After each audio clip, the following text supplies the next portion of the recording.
Pampang Angeles family, and we're here to share the testimony and short encouragement para po sa ating mga kapatiran.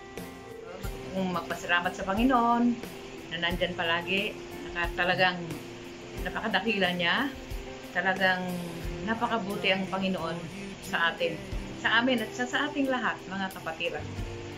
Hindi tayo niya pinababayaan, patunay na tayo ay mahal ng Diyos at hawak niya tayo, kaya huwag kayong matakot. Hawak niya tayo minuminuto, oras-oras, segundo. Hindi siya nawawala sa atin.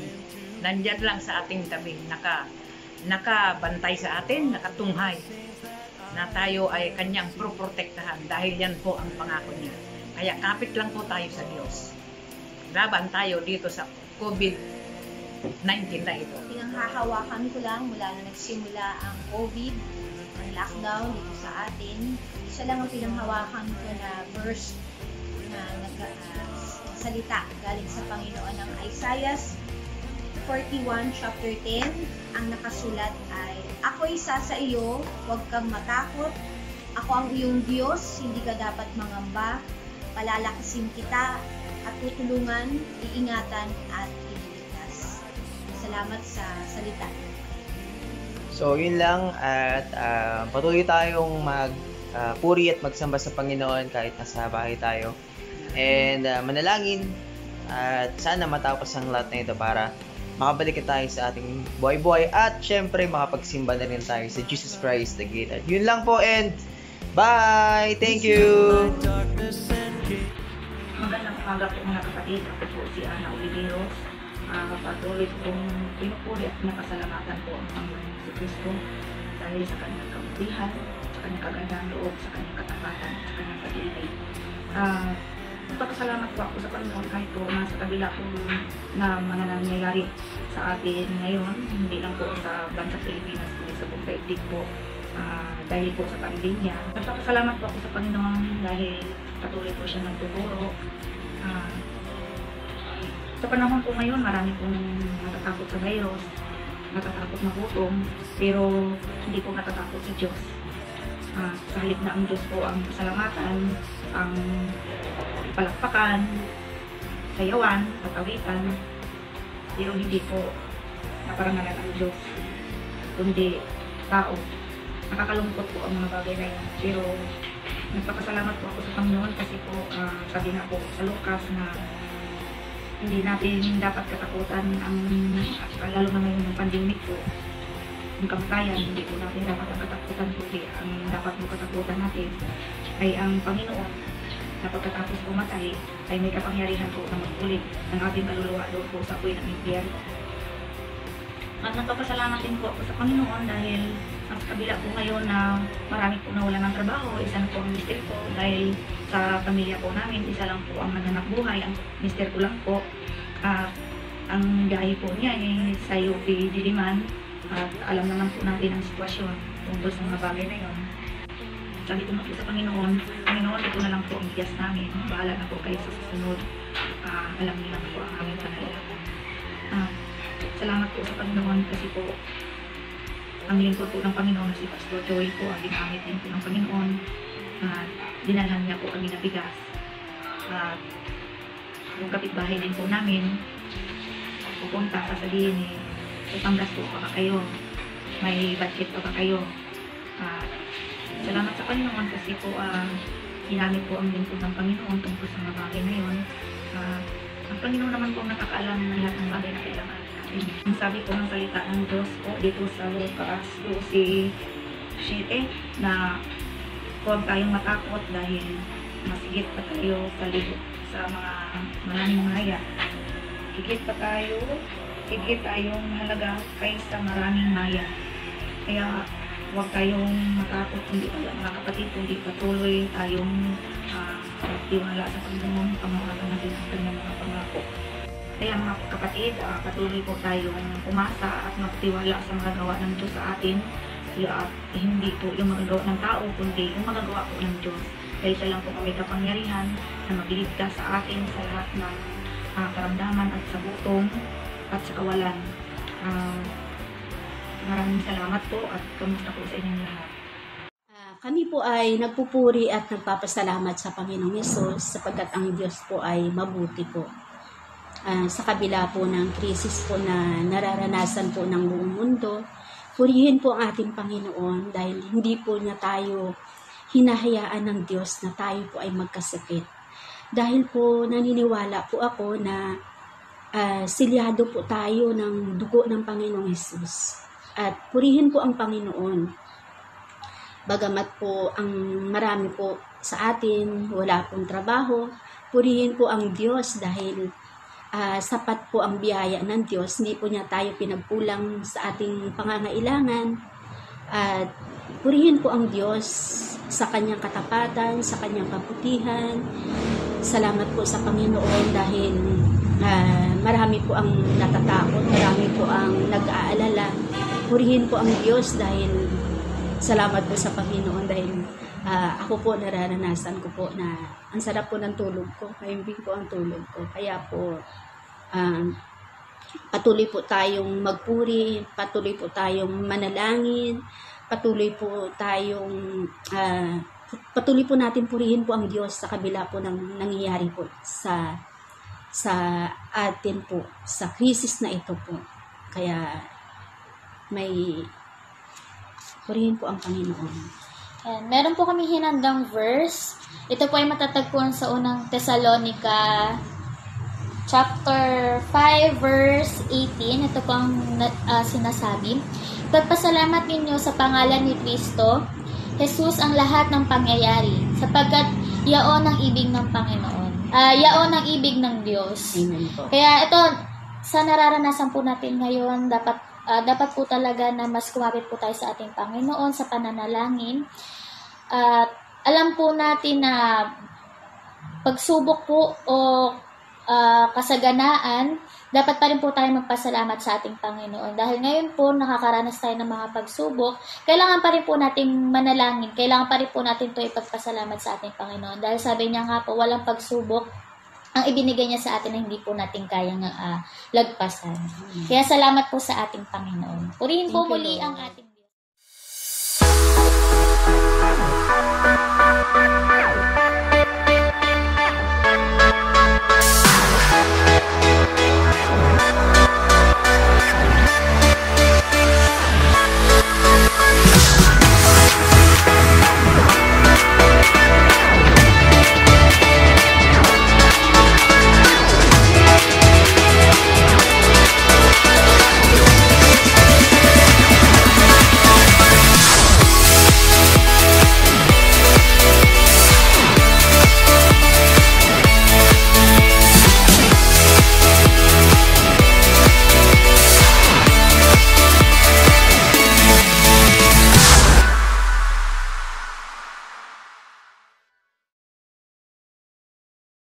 Welcome again to the High Priest Church Online. And sa bawat isa na nasa tahanan at nanonood ngayong alas 8 ng umaga at sa mga mamaya pa po manonood, magandang umaga po sa inyo. Isang panibagong umaga na naman po ang ibinigay sa atin ng ating Diyos at Ama na nasa langit. Kaya ibig sabihin po ay panibagong pag-asa ulit ang mayroon tayo. And praise God, dahil tayo ay humihinga pa sa mga oras na ito at tayo ay buhay. Salamat po sa Panginoon. Sapagkat ang Diyos po natin ay Diyos ng mga buhay at hindi po ng mga patay. At sa mga nanonood ngayon, bigyan naman po natin ng malakas na palakpak ang ating Diyos. Sige po, palakpakan po natin siya. Huwag po tayong makonscious sa mga katabi natin sapagkat ang ating Diyos ay karapat dapat po bigyan ng palakpak sa kanyang kabutihan sa ating mga buhay. At isigaw po nating lahat, thank you Jesus. Sabay-sabay po nating isigaw, 1, 2, 3, go! Thank you Jesus.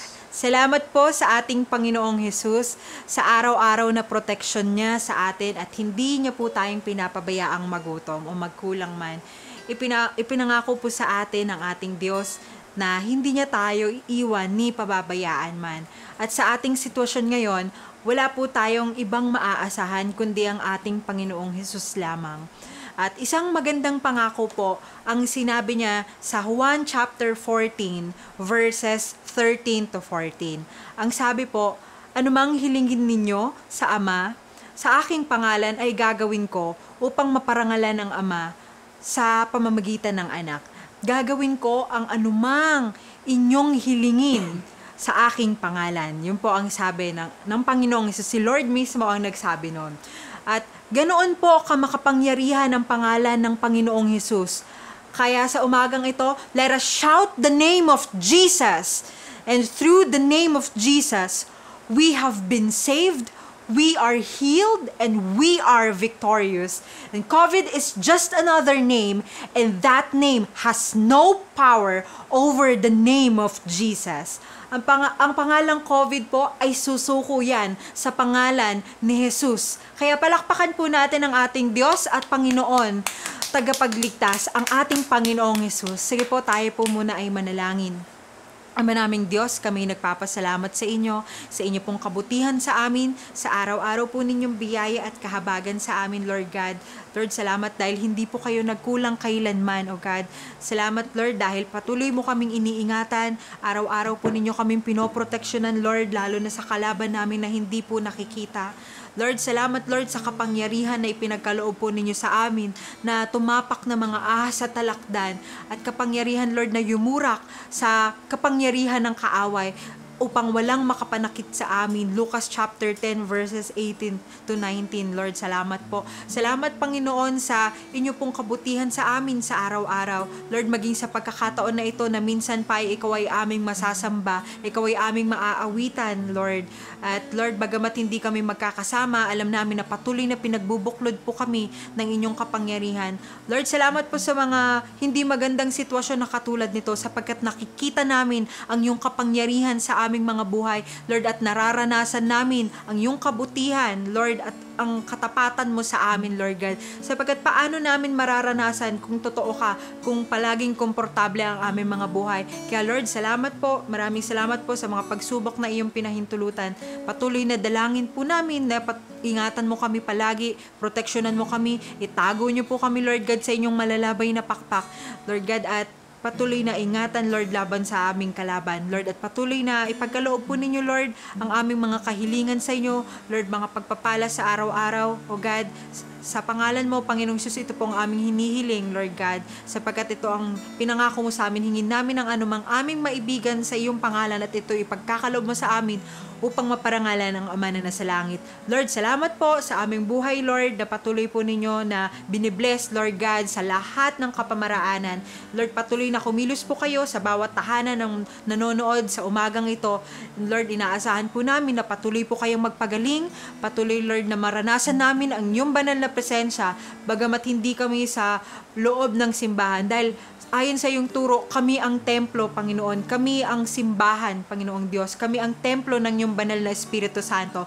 Kaya Lord, salamat po. Salamat sa lahat, Panginoon. Maging sa buhay namin, Lord, na inyong pinagkaloob at pinahiram sa amin sa mga oras na ito. Lord, pinupuri ka namin, dinadakila ka namin, sinasamba ka namin sa makapangyarihang pangalan ng Panginoong Hesus at sa gabay ng banal na Espiritu Santo. Lahat po ng anak ng Diyos ay magsabi ng Amen. Amen. 2, 3, 4.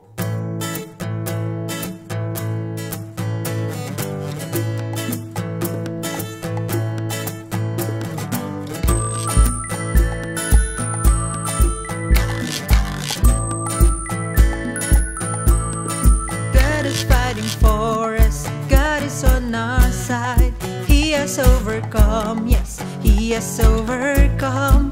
We will not be shaken. We will not be moved. Jesus, you are here, carrying our burdens, covering our shame. He has overcome, yes, He has overcome. We will not be shaken. We will not be moved. Jesus, you are here. And I will live, I will not die. The resurrection power of Christ alive in me, and I am free in Jesus' name.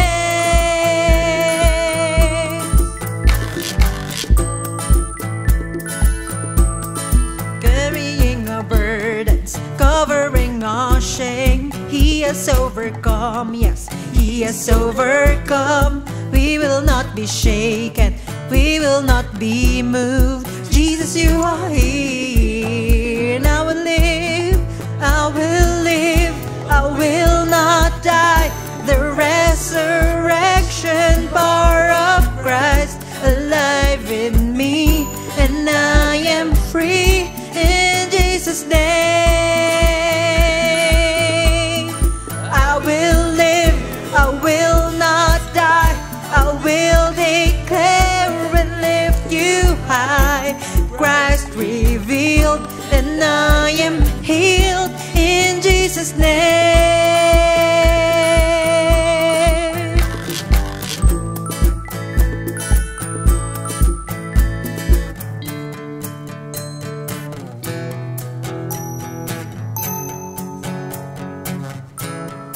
God is fighting for us, pushing back the darkness, lighting up the kingdom that cannot be shaken. In the name of Jesus, enemy is defeated, and we will shout it out, shout it out. God is fighting for us, pushing back the darkness, lighting up the kingdom that cannot be shaken. In the name of Jesus, enemy is defeated, and we will shout it out, shout it out. God is fighting for us, pushing back the darkness, lighting up the kingdom that cannot be shaken. In the name of Jesus, enemy is defeated, and we will shout it out, shout it out. God is fighting for us, pushing back the darkness, lighting up the kingdom that cannot be shaken. In the name of Jesus, enemy is defeated, and we will shout it out, shout it out. I will live, I will not die. The resurrection power of Christ alive in me, and I am free in Jesus' name. I will live, I will not die. I will declare, will lift you high. Christ revealed, and I am healed in Jesus' name. In Jesus' name. In Jesus' name.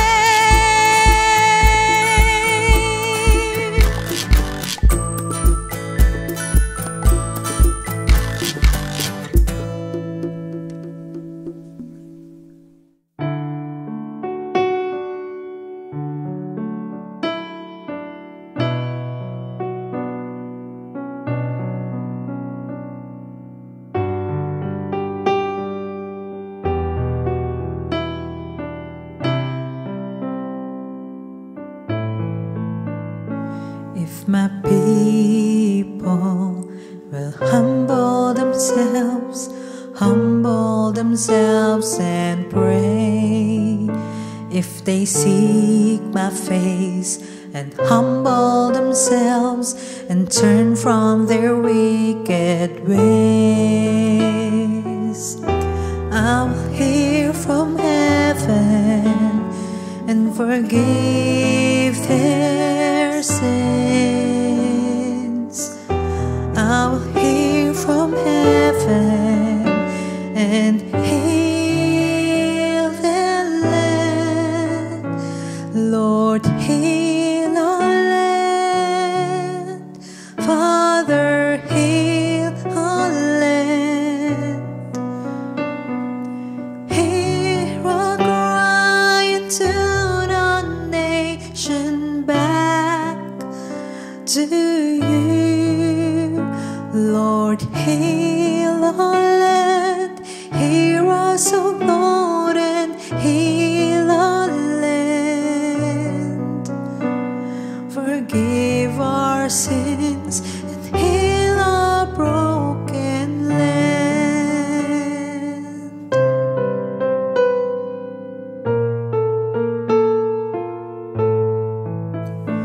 Lord, we bow our knees and humble ourselves humble ourselves and pray. Lord, we seek your face and humble ourselves and turn from our wicked ways. Father, in your mercy, forgive our sins. Father, in your mercy, come heal the land. Lord, heal our land. Father, heal our land. Hear our cry and turn our nation back to you. Lord, heal our land. Hear us, O Lord, and heal our land. Forgive our sins and heal our broken land.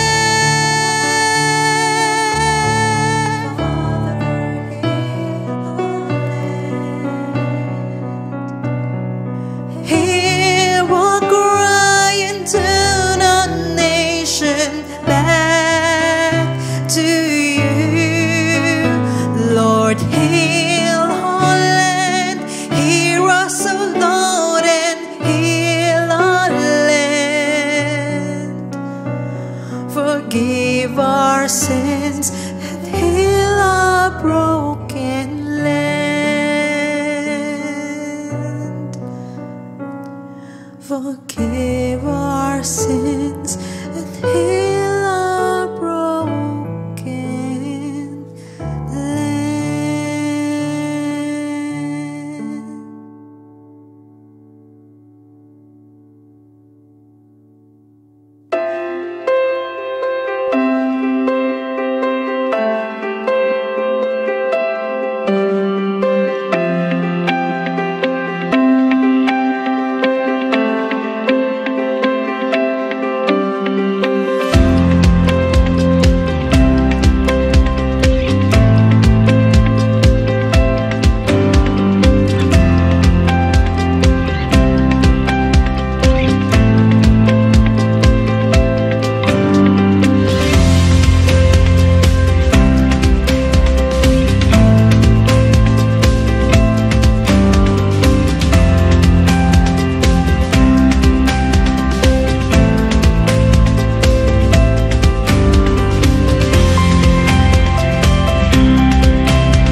Huwag na kayong mabalisa. Sumampalataya kayo sa Diyos. Sumampalataya din kayo sa akin. Sa bahay ng aking ama ay maraming silid. Kung hindi ito totoo, sasabihin ko ba sa inyong pupunta ako roon? Upang ipaghanda ko kayo ng inyong matitirhan. At kapag naipaghanda ko na kayo ng matitirhan, Ako'y babalik at isasama ko kayo. Upang kayo'y makapiling ko. O upang kayo'y makapiling ko Upang kayo'y makapiling ko. o kung saan ako naroroon. o kung saan ako naroon. John chapter 14, verses 1 to 3.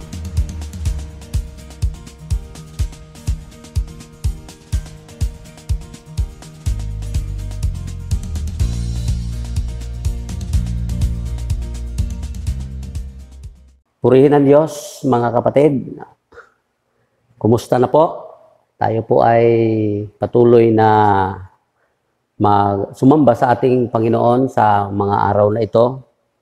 Tunay nga po na patuloy ang ating niig sa buhay natin espiritual. Sapagkat, sabi nga po, lagi nating niisip yung mga pangyayari sa ating buhay, kung ano na ang mangyari. May mga natatakot na, may mga nag-alala na, may nawala na ng gana. Ano nga po ba ang ating gagawin? Pero sa ating mga naglilingkod sa Diyos, patuloy na nagpapasalamat tayo sa kabutihan ng Panginoon dahil sa walang humpay niya na pagkalinga at paggabay sa bawat isa sa atin. Marami pong, mayroon po tayong pag-asa at mayroon po tayong inaasahan sa buhay na ito hanggang sa kabilang buhay. Ngunit, kailangan magtiwala tayo talaga sa Panginoon sapagkat kung mawala na tayo ng tiwala, hindi natin alam kung saan tayo pupunta. Ang alam po natin na mawala ang langit at lupa, ngunit ang salita ng Diyos ay hindi nagkakabula, sabi ng Panginoon. Kaya panghawakan natin ang kanyang mga salita na ibinibigay sa bawat isa sa atin. Bago tayo mag-aral sa salita ng Diyos, samahan niyo muna ako sa panalangin. Aming Diyos na makapangyarihan sa lahat, patuloy kami nagpapasalamat sa inyong pagkalinga at gabay sa bawat isa sa amin. Salamat, Panginoon, sa walang humpay ng mga pagpapalang espiritual na siyang ibinigay nyo sa amin. Tunay nga po na ang kaligtasan namin ay nagmumula sa iyo. Ikaw ang may bigay at nagpapasalamat po kami sapagkat hindi lamang espiritual na pagpapala ang ibinibigay po nyo sa amin, kundi maging ang material na pagpapala.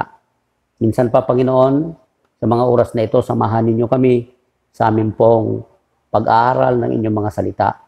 Tulungan niyo kami ang bawat isa sa amin, Panginoon, upang maintindihan ng malinaw ang mga salitang aming maririnig sa mga oras na ito. Pinupuri ka namin, Ama, sinasamba ka namin. In Jesus' name, ito po ang aming sama-samang panalangin. Amen, Lord. Amen. Nakakatakot na po ang sitwasyon, nakakalungkot, dahil sabi nga may pangalawang yugto pa itong COVID-19 at sabi nga po nandito na at may pangatlong yugto pa. At minsan pag iniisip po natin talagang hindi na po normal. Sabi nga po mayroon na tawag ngayon sa gobyerno yung new normal na sabi nila. At ang normal ngayon sa atin talagang hindi na tayo pwedeng lumabas kung walang mask na sa ating mukha. Kaya pabiro kung ang sinasabi sa mga tao sa bahay na hindi na uso ang lipstick kasi hindi na makikita yung mukha, yung bibig. Pero tayong mga naglilingkod sa Panginoon, ang ating pag-asa kasi wala sa mundo. Ang ating pag-asa ay nasa Panginoon. Lagi nating pinapakinggan ang salita ng Diyos sapagkat ang salita ng Diyos ang siyang kinakapitan natin buhay na pag-asa para tayo ay mag-survive. Hindi lamang sa mundong ito, kundi sa darating na buhay. Sa aklat po ng John, chapter 14, verse 1 hanggang 3, sabi po dito, huwag mabagabag ang inyong kalooban. Sumampalataya kayo sa Diyos, sumampalataya din kayo sa akin. Sa bahay ng aking ama ay maraming silid. Kung hindi ito totoo, sasabihin ko ba sa inyong pupunta ako roon upang ipaghanda ko kayo ng inyong matitirhan. At kapag naipaghanda ko na kayo ng matitirhan, ako'y babalik at isasama ko kayo upang kayo makapiling ko kung saan ako naroroon. May pag-asa po. Ang sabi ng Diyos dito, huwag tayong mabagabag, huwag tayong mabalisa, huwag tayong matakot. Bakit?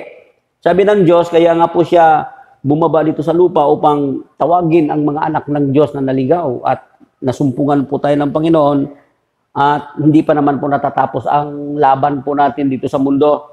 Pero ang nakakatuwa po, mayroon po tayong tahanan na nasa langit. Yun po yung isa sa nakakapagbigay sa atin ng kagalakan sa paglilingkod sa Panginoon. Kaya sabi ng Panginoon, huwag tayong mabagabag, huwag tayong mabalisa. Sa bahay ng kanyang ama, sabi ng Panginoon, maraming silid at ipaghahanda niya tayo doon ng matitirhan. Kung yung mga nakarang mensahe natin sa midweek service tungkol sa impyerno, ngayon naman, pag-usapan po natin ang tungkol sa langit na siyang ating tahanan. Mayroon po tayong pag-asa sapagkat ang Diyos mismo nagbigay ng pag-asa sa bawat isa sa atin. Alam nyo, hindi lamang ang mga lahat ng tao po ngayon ay nagkakaroon po ng malaking problema o nakakatakot na sitwasyon. Pero salamat nga po sa Diyos dahil po sa kanyang mga salita, tumitibay ang loob natin sa ating paglilingkod sa Panginoon. Huwag tayong masyadong malungkot sapagkat mayroon tayong tahanan na nasa langit. Sa 2 Corinthians chapter 5, ikalawang Korinto chapter 5, sa verse 1 hanggang 5, sabi po dito, alam namin kapag nasira na ang tuldang tinatahanan natin ngayon, ang ating katawang lupa. Kami may tahanan sa langit na hindi kailanman nasisira. Isang tahanan ginawa ng Diyos at hindi ng tao. Dumaraing kami habang kami nasa tuldang ito at labis na nananabik sa aming tahanang makalagit. Upang kung mabihisa na kami, nito ay hindi kami matagpuang hubad. Habang nakatira pa kami sa tuldang ito, kami naghihinagpis at dumaraing. Hindi dahil nais naming iwaksi ang katawang panlupa, kundi dahil nais naming mabihisan ng katawang panlangit. Sa gayon, ang buhay na may katapusan ay mapapalitan ng buhay na walang hanggan. Sa verse 5, ang Diyos mismo ang naghahanda sa amin para sa ganitong pagbabago at ibinibigay niya sa amin ang Espiritu bilang katibayan na ito'y matutupad. Sabi po, yung pagtitiis natin, ang tawag po ng salita ng Diyos sa ating mga katawan, tulda. Alam nyo, kaya tulda po, kasi ang tulda madali po siyang mabulok. Kaya sa ikumpara mo sa mga yero o yung mga bahay ngayon, noon ang mga tahanan ng mga lingkod ng Diyos sa unang sa lumang tipan, nakatira lang sila sa mga tulda. At ang tuldang ito ay kumakatawan po sa ating katawan. At sabi nga po dito, kapag nasisira na ito, hindi tayo dapat malungkot sapagkat mayroon tayong tahanan sa langit. Pupunta tayo sa langit, mga anak ng Diyos. Bawat naglilingkod sa Panginoon, pupunta sa langit. Ngayon, ang problema lang po, minsan, hindi po excited ang marami tungkol sa langit. Kasi, parang hindi pa po naaninag ng marami. Basta langit, ang sabi lang, ang langit ay paraiso, isang lugar ng paraiso, maganda doon. Pero ang Bible mismo, ang salita ng Diyos mismo, dinitalye po niya kung ano nga ba itong langit na siyang pupuntahan natin, at tahanan natin. Excited ang nakakaunawa po dito, excited po silang makarating doon. Pero yung iba, isang malabong larawan pa lang po. Iyon po yung titingnan natin, yung langit na ating tahanan, ano nga ba ang mayroon ang langit? Ano nga ba ang mayroon doon? Ano ba ang itsura ng langit na sinasabi ng salita ng Diyos? Ang langit po, sabi sa Pahayag, chapter 21, verse 2, isang siyudad o lungsod. Sa 21 ng Pahayag, verse 2, sabi po dito, at nakita ko ang banal na lungsod, ang bagong Jerusalem na bumababa mula sa langit, buhat sa Diyos. Gaya ng babaeng ikakasal, siya'y nakabihis na nakahanda sa pagsalubong ng kanyang mapapangasawa. Ito na po yung sinasabi nating langit. Ang langit po ay isang siyudad. Dati po, nung hindi ko pa naintindihan, minsan parang iniisip ko, ano kaya yung sura ng langit? Pero ang langit, sabi ng salita ng Diyos, ay isang siyudad. Alam po ninyo, mga tao, masarap tumira sa siyudad. Kasi ang ganda po pag sa siyudad kayo nakatira kaysa bukid. Kaya, ito po ay nakakapagbigay ng galak sa puso natin kasi ang langit, sabi po, isa siyang lungsod. Sinabi din po yan sa verse 10, dito din sa chapter 21 ng Pahayag. Sabi sa verse 10, napasailalim ako sa kapangyarihan ng Espiritu at ako'y dinala ng anghel sa ibabaw ng isang napakataas na bundok. Ipinapakita niya sa akin ang Jerusalem, ang banal na lungsod na bumababa mula sa langit, buhat sa Diyos. Kaya dito, nakikita po natin na yung langit na siyang inihanda ng Diyos para sa atin, isa po siyang syudad. Huwag po tayo masyadong malungkot na ngayon ang syudad niyan, ang Maynila ngayon, mukhang malungkot na po. At napakagulo pa po yung lungsod ng Maynila. Ibang mga lungsod, minsan ang gulo. Pero itong langit na pupuntahan po ng mga lingkod ng Diyos, na inihanda ng Diyos, isa po siyang napakagandang syudad. Isang lungsod na inihanda ng Diyos para sa kanyang mga lingkod. Ano pa ba ang sinabi ng salita ng Diyos tungkol sa langit? Sa chapter 21 ulit, dito sa verse 4, sabi po, at papahirin niya ang bawat luha ng kanilang mga mata. Wala nang kamatayan, dalamhati, pagtangis at paghihirap sapagkat lumipas na ang dating mga bagay. Ito po yung langit na pupuntahan ng mga lingkod ng Diyos. Ito po yung paglalarawan ng langit. Ang langit po ay wala ng pagluha, wala ng pag-iyak, wala ng paghihirap, wala ng pagdalamhati. At sapagkat lumipas na ang lahat ng bagay. Dito sa mundo, ang dami nating iniiyakan, dami nating pinoproblema. Kaya, tayong mga naglilingkod sa Diyos, kaya nga sabi ng Panginoon, huwag kayong mabalisa, huwag kayong malungkot. Sa bahay ng aking ama ay maraming silid at papunta ko ron upang ipaghanda ko kayo ng matitirhan. Sa Pahayag chapter 21, verse 21, ang langit, ang sabi po dito, perlas ang 12 pinto. Bawat pinto ay yari ng iisang perlas. Purong ginto ang langsangan ng lungsod at kumikinang na parang kristal. Yung syudad na sinasabi po ng salita ng Diyos tungkol sa langit na syudad, ang kanyang mga lansangan o ang mga karsada po ay ginto. Di ba? Ang ganda po noon. Isipin po ninyo yon. Ito po yung ipinaghanda ng Diyos para sa atin. Kaya tayo pong nakaranas ngayon ng COVID-19 na ito na minsan parang ang iba nawala, nadidepress na, nagkaroon na ng kalungkutan ng puso. Hindi po. Bakit? Mayroong lugar na inihanda ang Diyos para sa mga lingkod niya. Sabi nga po dito, yung karsada po doon ay purong ginto, ang perlas at ang mga pinto doon, sa mga pintuan ng mga tawag nito, yung mga bahay doon o yung lugar na may mga makikita kang mga pintuan na puro po mga sabi po dito perlas, mga magagandang mga tanawin na ating pong makikita doon sa langit. Sa chapter 22, verse 1 hanggang 5, ano pong ipinapakita ng salita ng Diyos tungkol sa kalangitan? Ipinapakita rin sa akin ng anghel ang ilog ng tubig na nagbibigay buhay. Ang tubig nito ay sinlinaw ng kristal at bumubukal mula sa trono ng Diyos at ng Kordero. Sa verse 2, umaagos sa gitna ng lansangan ng lungsod sa magkabilang panig ng ilog ay ang punong kahoy na nagbibigay buhay. Ito'y namumunga ng 12 uri ng bunga, isang uri bawat buwan, o isang uri bawat buwan. Nakakapagpagaling sa sakit ng mga tao ang mga dahon nito. Wala roong makitang anumang isinumpa ng Diyos. Nakikita sa lungsod ang trono ng Diyos at ng Kordero at sasambahin siya ng kanyang mga lingkod. Sabi po dyan. Sa verse 4, nakikita nila ang kanyang mukha at isusulat sa kanilang noo ang kanyang pangalan. Do'y wala ng gabi, kaya hindi na sila nangangailangan pa ng ilawan o ng liwanag ng araw sapagkat ang Panginoong Diyos ang magiging liwanag nila at maghahari sila magpakailanman. Ang sabi po dito, ang langit ay ang mga tubig doon ay kristal. Napakalinaw, napakagandang lugar na siyang pupuntahan po natin.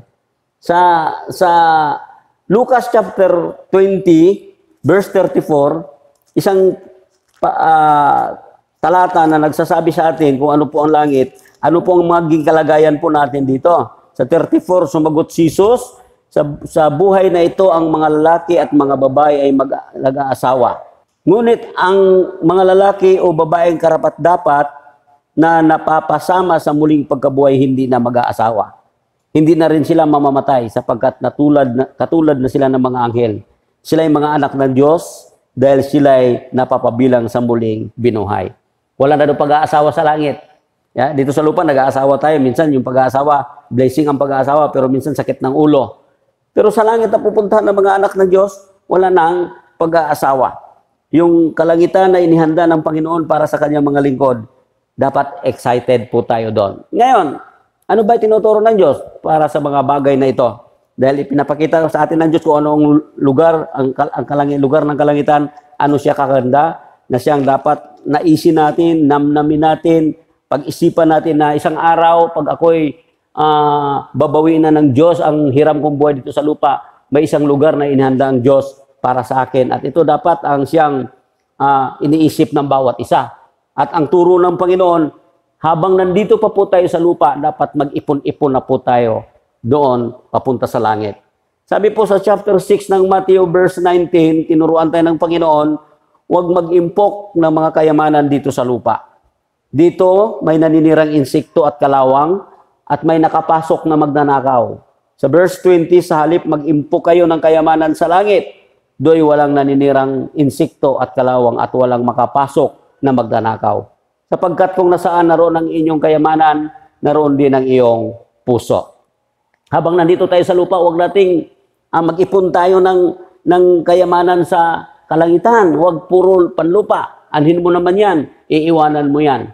Kaya nga po, sabi ng Lord, gamitin ninyo sa pakikipagkaibigan ng inyong mga kayamanan. Maubos man ito, mayroon naman kayong pupuntahan buhay na walang hanggan. Kaya sabi ng Diyos, mag-impok tayo ng kayamanan sa langit.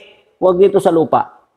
Ito yung pagkakataon, bawat isa sa atin, lagi natin ipinapaalala sa mga nakikinig na ang ating focus ngayon ay ang makapag-deposito tayo ng kayamanan sa langit.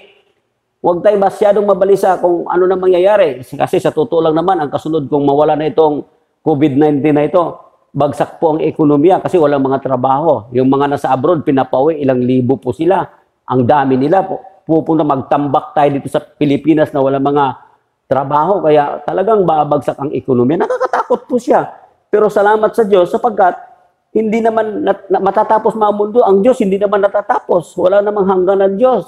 At naghanda siya para sa atin ng isang tahanan na hindi nabubulok. Wala nang magnanakaw. Kaya nga doon tayo dapat nag-impok ng mga kayamanan natin. Hindi tayo dapat nabubulagan na parabang wala ng pag-asa. Hindi po may pag-asa habang mayroon tayong Kristo sa ating mga puso. Sa Hebreo chapter 13, verse 14, sabi po, sapagkat hindi rito sa lupa ang tunay na lungsod natin at ang hinahanap natin ay ang lungsod na darating. Bakit po tayo iipon ng kayamanan dun sa langit? Kasi doon naman dapat talaga tayo nagpupundar. Napapansin po natin, wala lahat. Walang kwenta ang lahat kapag kagalit natin ang Diyos. Tingnan mo, yung COVID-19 na ito, lahat napahinto. Walang pwedeng lumabas. Walang isa nga lang ang makakalabas at may araw pa. Pwede pa lang mangyayari yon. Kaya nga po, kahit ano kaganda ang sasakyan mo, kung hindi ka naman pwedeng lumabas, walang kwentang sasakyan mo. Ano kaganda ang bahay mo, ano kaganda ang kwarto mo, kung lagi ka na lang nandyan, magsasawa ka. Pero sabi nga po ng Panginoon, mayroon tayong hinahantay na isang tahanan, isang lungsod na ang Diyos mismo ang naghanda para sa atin. Kaya tinuruan tayo ng Diyos sa Colossus chapter 3. Ano pong sinasabi po dito sa Colossus chapter 3 sa verse 1? Yamang binuhay kayong muli, nakasama ni Kristo, ituon ninyo ang inyong pag-iisip sa mga bagay na nasa langit na kinaroroonan ni Kristo na nakaupo sa kanan ng Diyos. Ang mga bagay na panlangit ang isaisip ninyo, hindi ang mga bagay na panlupa. Sapagkat namatay na kayo at ang inyong buhay ay nakatago sa Diyos kasama ni Kristo. Si Kristo ang inyong buhay at kapag siya'y nahayag na, mahahayag din kayong kasama niya at makakahati sa kanyang kaluwalhatian. Tayo, mga anak ng Diyos at patuloy na naglilingkod sa Panginoon, ang ating kaisipan lagi ipukus natin sa mga bagay na panlangit. Kasi yun naman talaga ang tunay nating tahanan. Yun naman talaga, itong ating tinitirhan ngayon, yung ating pinag-aabalahan ngayon, pansamantala lang po ito. Walang mananatili. Temporary lang po ito. At minsan, kung ano pa yung nakakalungkot po, kung ano pa yung temporary lang, yan ang pinagtutuunan ng tao ng kanyang isipan.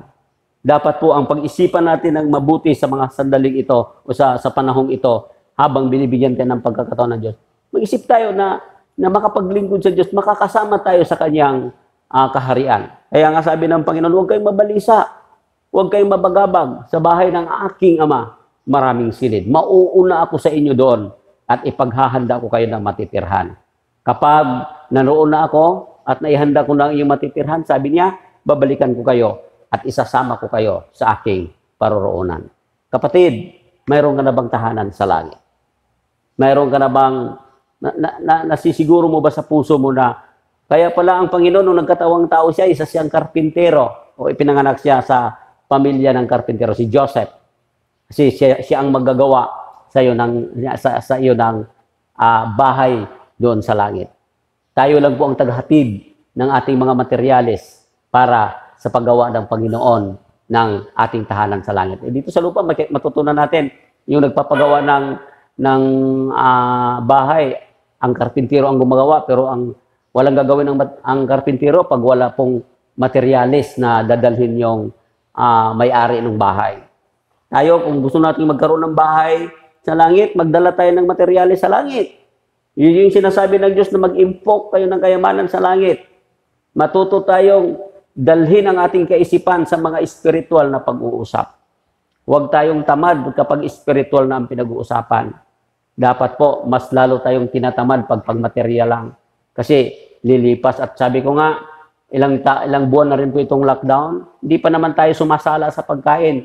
Sobra-sobra pa nga, nakakatuwa nga po, mas lumiit pa gastos kaysa nung walang lockdown. Kasi nung malaya tayong kahit saan pumupunta, gastos, paglabas mo pa lang, pamasahe, kahit busog ka pa sa mall, kakain ka, malaki ang gastos noon nung wala pa ang lockdown.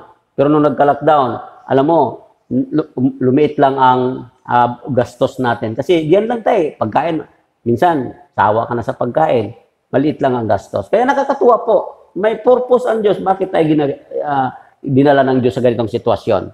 Para makapag-isip-isip po tayo na hindi talaga dito sa lupa ang palagian nating tahanan.